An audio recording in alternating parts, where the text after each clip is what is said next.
ताबडतोब निर्णय घ्या आणि बहुतांश महामोदी उद्योग हे आमच्या ताब्यामध्ये द्या आणि यासाठी एवढी लोक आलेली आहेत। आपल्या सर्वांना माझी विनंती आहे की आता या इथे पहिल्यांदा आपल्याकडे खास करून पुतळ्या त्या महामोदी पुतळ्यामध्ये ज्यांनी उपोषण करून तिथे आलेले आहेत ते फक्त इथे आहेत ते भिक्षुगण आपल्याला तिथे त्या भिक्षुकाची किती अन्याय केला जातोय। जवळजवळ 55 दिवस झाले ही मंडळी उपोषणाला बसलेली आपण सतत त्यांच्याकडे लक्ष देतोय आणि म्हणून त्यांना त्यांच्या व्यथा मांडण्यासाठी मी हा माईक त्यांना देत आहे। 2 मिनिटं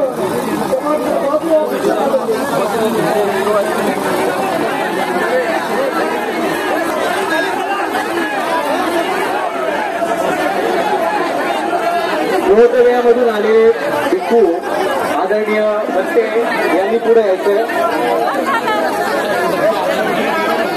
बाकी सर्व कार्यकर्त्यांना विनंती आहे की आपण थोडा स्टेज खाली करावा। साहेबांची विनंती आहे, सर्व कार्यकर्त्यांनी स्टेज खाली करावा, साहेबांची विनंती आहे। आदरणीय भंते गण यांच्यासाठी आपण जागा रिकामी करावी, विनंती आहे सर्वांना प्लीज।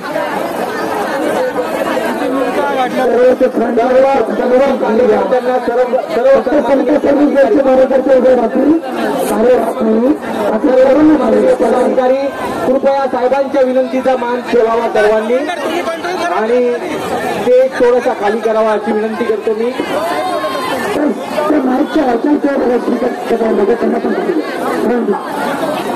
बोधगया या ठिकाणीहून आलेले भंते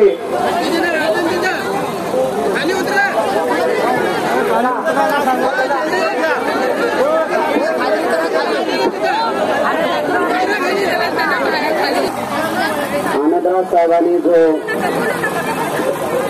बोधगया मुक्ती आंदोलनासाठी या ठिकाणी हा जो लढा दिला तो अत्यंत महत्वाचा आहे। तिथली जी परिस्थिती आहे आजही सुद्धा भिक्षू लोकांवर जाणीवपूर्वक पोलीस शासनाच्या माध्यमातून अत्याचार करण्यासाठी प्रवृत्त केला जात आहे। सगळ्या जगामध्ये याचे प्रसाद उमटत असताना भारतीय भिक्षू संघाच्या माध्यमातून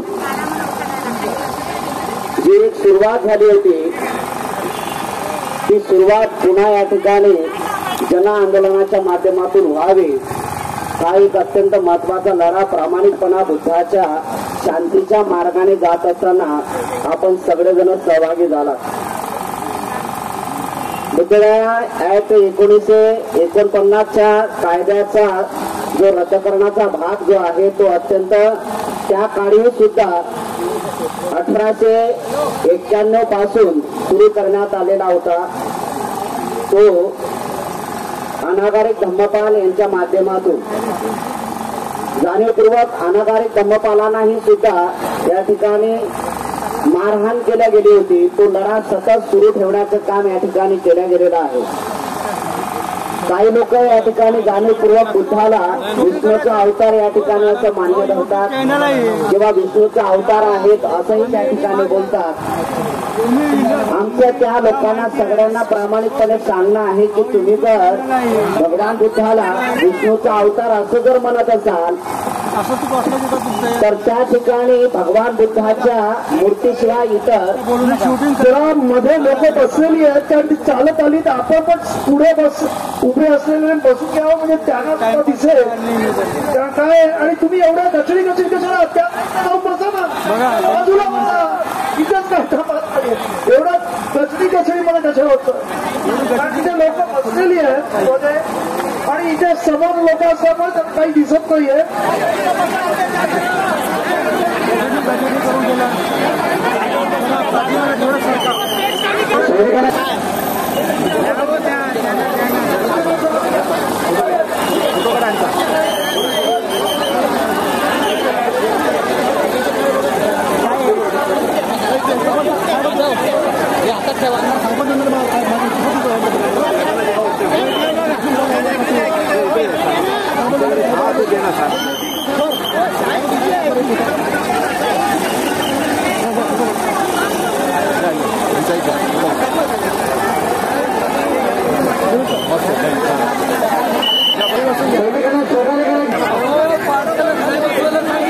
आजी येते आहे झेंडा घेऊन त्यांनी कपड्या खाली बसा खाली आजी त्यांना आजीला बसायला द्या बरं त्यामध्ये आजी आहेत त्यांना खाली बसायला द्या एका बाजूला उभं करा त्यांना पद्धतीने याचना आहे की आपण जर भगवान बुद्धाला आपण विष्णूचा अवतार एकाकडे संबोधत असताना या जगामध्ये जे शांततामय वातावरण करण्यासाठी जगामध्ये मनुष्याने मनुष्याच्यासाठी सुखशांतीचा मार्ग हा प्रकर्षाने मनुष्यापर्यंत पोहोचवण्याचं काम जे केलं राजांपासून ते प्रजेपर्यंत भगवान अनंत सम्यक संबोधाने जे त्रिशरण पंचशिलाची प्रक्रिया या ठिकाणी जाणीवपूर्वक लोकांच्या समोर मांडली आणि लोक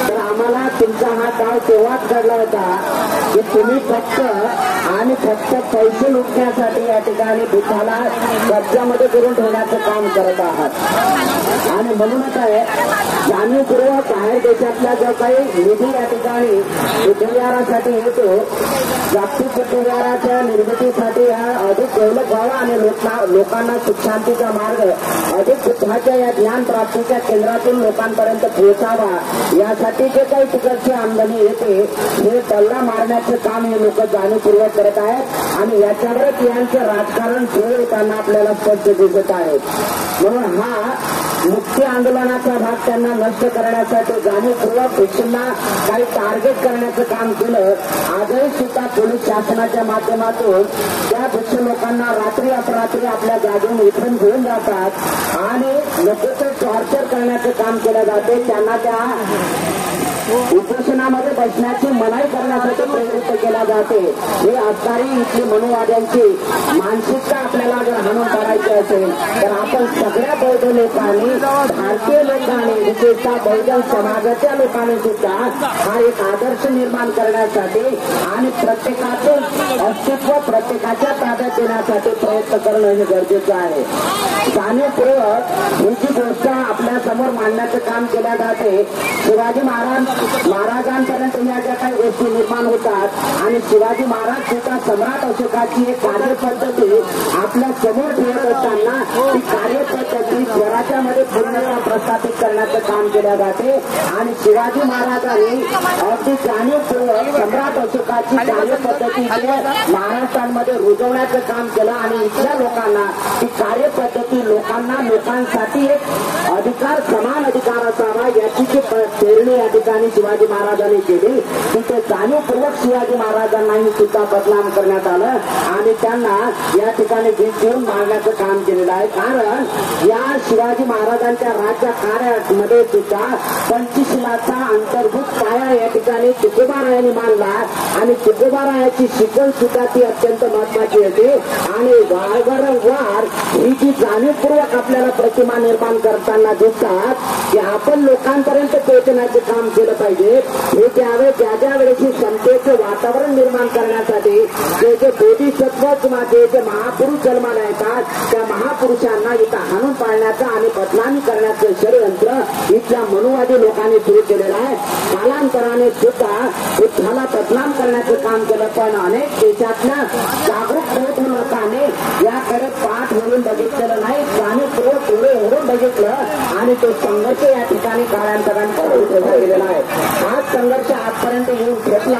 आणि आजपर्यंत हा संघर्ष येऊन ठेपत असताना ही अत्यंत आमच्या अस्मितेची लढाई आजच्या 2025 मध्ये येऊन ठेपली आनंदराव साहेबांनी जाणीवपूर्वक याला दुय्यम स्थान ह्या गोष्टी देण्याचं काम केलं असं की इथे शिवाजी महाराजांचा जो कार्यभाग आहे तो प्रस्थापित होण्याचा करण्यासाठी जाणीवपूर्वक मौर्य साम्राज्य या ठिकाणी निर्माण होणं म्हणजे सम्राट अशोकाची भूमिका. आणि सम्राट अशोकाने केवळ फक्त लोक कल्याणासाठी तो 10 वाल्मी कार्यक्रम या ठिकाणी बुद्धाच्या तत्वातून मांडला. आणि तो 10 वाल्मी कार्यक्रम शिवाजी महाराजांनी सुद्धा आपल्या स्वराज्यामध्ये निर्मिती करण्यासाठी प्रयत्नशील झाले. तो संभाजी महाराजांच्या सुद्धा या कालखंडातला भाग आहे.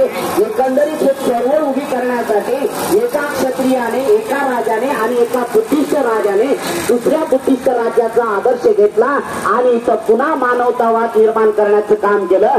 पण हे सगळं एक करत असताना जाणीवपूर्वक आपल्याला हे लक्षात आलं पाहिजे की तुकोबाराया पंढरपूरच्या मंदिरात कधी जाताना दिसले नसतील, पण पंढरपूरच्या मंदिराची वारंवारता त्यांनी या ठिकाणी विठ्ठल इथं प्रकट करण्याचं काम केलं.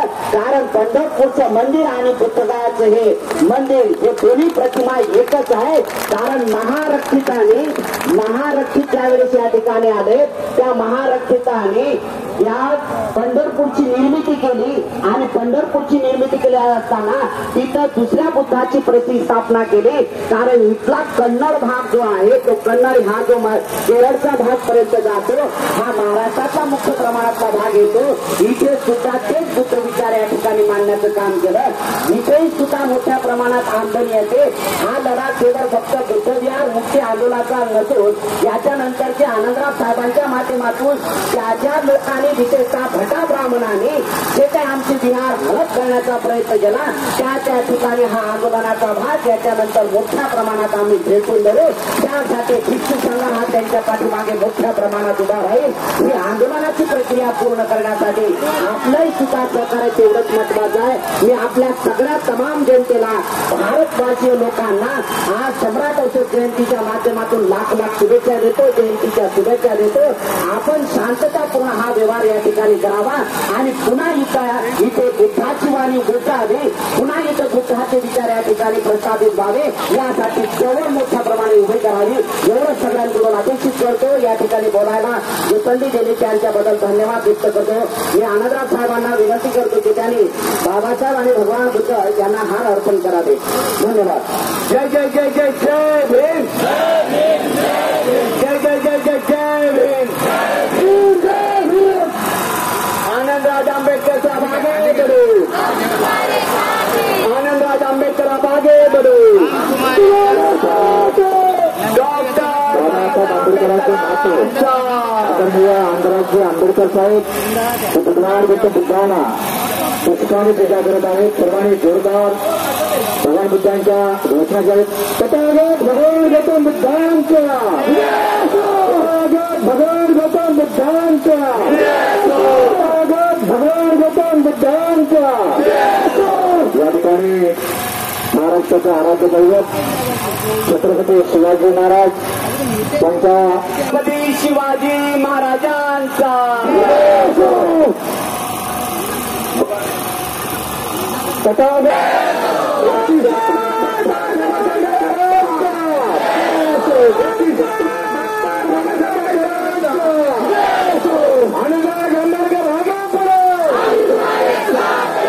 वरती येत नाही. आनंदराज आंबेडकर साहेब आगे पडो. आंबेडकर साहेब आगे पडो. आंबेडकर आगे पडो.